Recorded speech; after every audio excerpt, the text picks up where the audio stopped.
Alang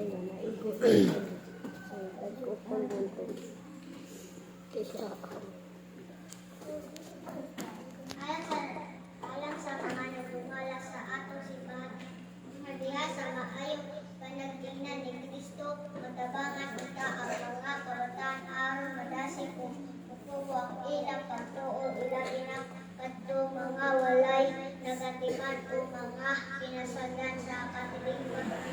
Magampo kita sa Ginoo. May kumamahan ka.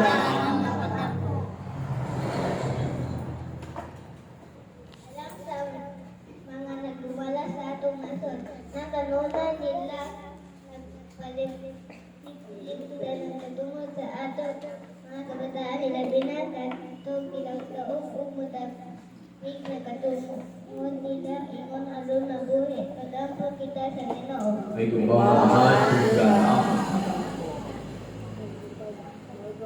Anak sa nagdumala sa atong tulungahan, sa atong mga magtutudlo, natagan sila sa mga grasya aron mapadayon nila ang pagpamon sa atong mga kabataan.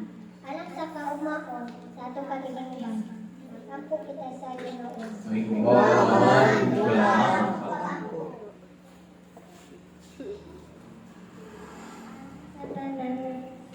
Anak sa tanan mga ginikanan ilagay natin ang arang nga ilang ipadayon ang pag-asa na natong ilang mga anak.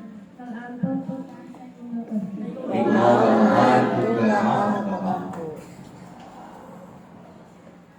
Alam ka na mo makarumudawat ang Jesus sa unang higayon nga padayon na mo mamusimba sa kanunay o puyan ang among mga nakatunan na mahalog si Kristo diha sa among kinabuhi.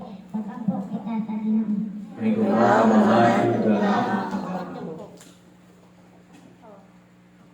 Nga kita magadawat ni Jesus diha sa santos nga Eucharistia kanunay mahigugma o magsilbi kang Jesus o makabagon sa kabisig sa pagsangyaw sa isang gugma ngadto sa tanang tanong kaigsuonan sila o kahigalaan. Magampo kita sa Ginoo. May kumamahan ka.